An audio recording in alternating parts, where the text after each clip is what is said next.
السلام علیکم ورحمۃ اللہ وبرکاتہ۔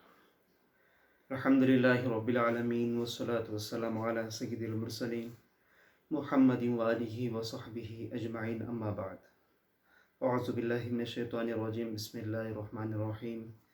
اذا وقعت الواقعہ لیس لوقعتها کاذبہ، صدق اللہ العظیم۔ معزز سامعین کرام، آج آپ کے سامنے سورۃ الواقعہ کے سلسلے میں کچھ معلومات لایا ہوں۔ یہ سورۃ الواقعہ سورۃ الرحمن کے بعد آیا ہے۔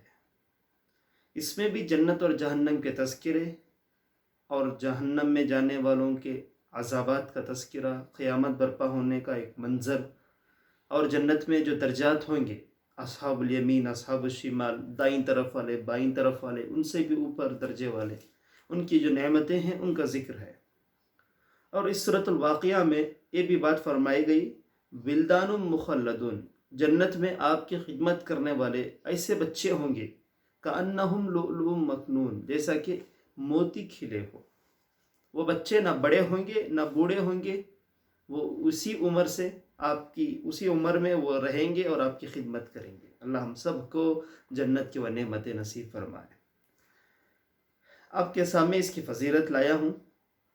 حضرت عثمان غنی رضی اللہ عنہ حضرت عبداللہ ابن مسعود رضی اللہ عنہ کی تیمہ داری کے لیے گھر پہنچے۔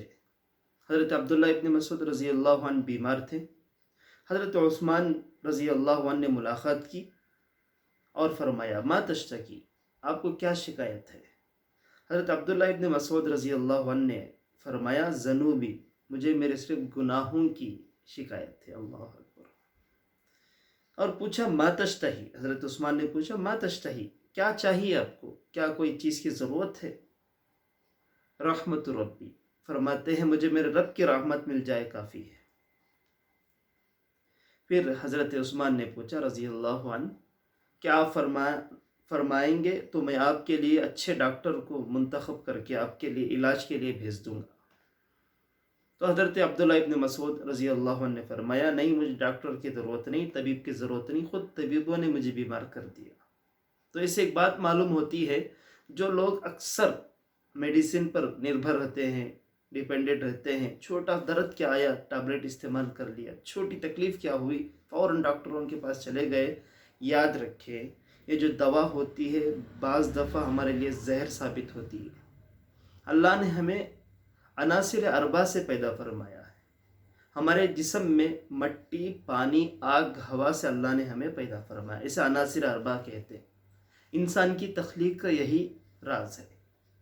اگر ہمارے اندر جو بخار آتی ہے، وائرل فیور آتا ہے، تو یہ اندر کی آگ زیادہ ہونے کی وجہ سے آتی ہے۔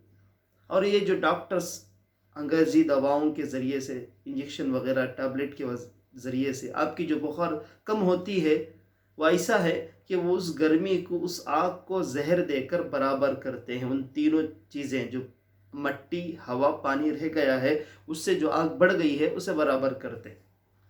تو بات معلوم ہوئی، اکثر ٹیبلٹیں استعمال کرنا اور اکثر چھوٹی چھوٹی بیماریوں کے لیے ڈاکٹروں کے پاس جانا، یہ خود کو زیادہ بیمار بنانے کے مناسب ہے۔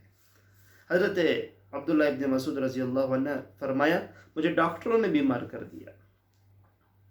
پھر حضرت عثمان غنی رضی اللہ عنہ نے ان سے عرض کیا، آپ چاہیں گے تو بیت المال میں سے آپ کے لیے کچھ ہدیہ دے دوں، کچھ تحفے دے دوں، کچھ مال ذخیرہ دے دوں، تاکہ آپ کے گھر والوں کے لیے، آپ کے لیے استعمال ہو جائے۔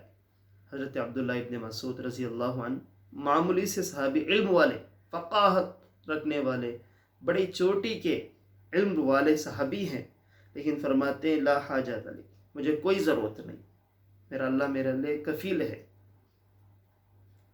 یہاں پر ایک بات عرض کروں، ایک حدیث ہے، الغنی غنی النفس، مالداری، اصل مالداری دل کی مالداری ہوتی ہے۔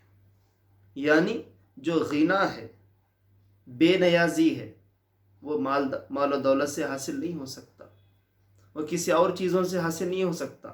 اگر آدمی کو حدیث میں ہے کہ ایک پورا جنگل سونے کا مل جائے تو ایک اور جنگل کی وہ خواہش کرے گا۔ نبی نے فرمایا، ابن آدم کا پیٹ صرف خبر کی مٹی ہی بھر سکتی ہے، اس کی خواہش اس کی حرص پوری نہیں ہو سکتی دنیا میں۔ تو جو مالداری ہے وہ دل کی مالداری یہ ہے کہ آپ کو اللہ نے جتنا دیا ہے اس پر آپ خوش ہو جائیں، اس پر آپ قناعت کر لیں۔ یہ جنتیوں والا مزاج ہے، اللہ ہم سب کو نصیب فرمائے۔ تو فرماتے ہیں لا حاجت علی، امیر المؤمنین سامنے ہیں، ایک غنی صحابی سامنے ہیں، اور وہ اپنے بیت المال میں سے دینے کی بات کر رہے ہیں، اور یہ بے نیازی سے کہہ رہے ہیں لا حاجت علی، مجھے کوئی ضرورت نہیں۔ اتنا آفر کوئی ٹھکراتا ہے؟ وہی ٹھکرا سکتا ہے جس کے دل میں اللہ کے مانگنے کا جذبہ ہو، اللہ سے لینے کا جذبہ ہو۔ اور انہوں نے فرمایا، حضرت عبداللہ ابن مسعود رضی اللہ عنہ، یہی بات لے کر میں آج آپ کے سامنے حاضر خدمت ہوا ہوں، سنہرے الفاظوں میں لکھنے والی بات ہے۔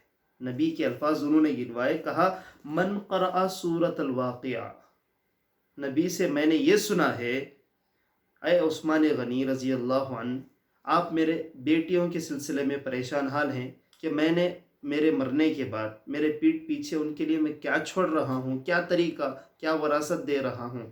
تو آپ کو اگر یہ چیز ستا رہی ہے، میں آپ کو بتلا دوں، میں نے نبی سے سنا ہے من قرأ سورۃ الواقعہ، جو کوئی سورۃ الواقعہ پڑھے گا لم تصبہ فاقۃ ابدا، اسے کبھی فاقہ چھو نہیں سکتا، پہنچ نہیں سکتا، لگ نہیں سکتا فاقہ تنگی اسے۔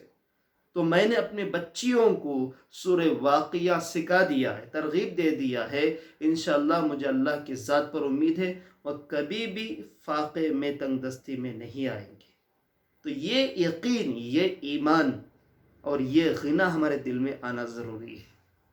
اس لیے سورۃ الواقعہ ہر دن مغرب کے بعد یا عشاء سے پہلے یا شام کے وقت آپ پڑھیں اپنے گھروں میں۔ اللہ مجھے بھی اور آپ کو بھی اور گھر کے جتنے احباب ہیں مسلمانوں کو اس کی توفیق عطا فرمائے۔ آمین وآخر دعوانا ان الحمد للہ رب العالمین۔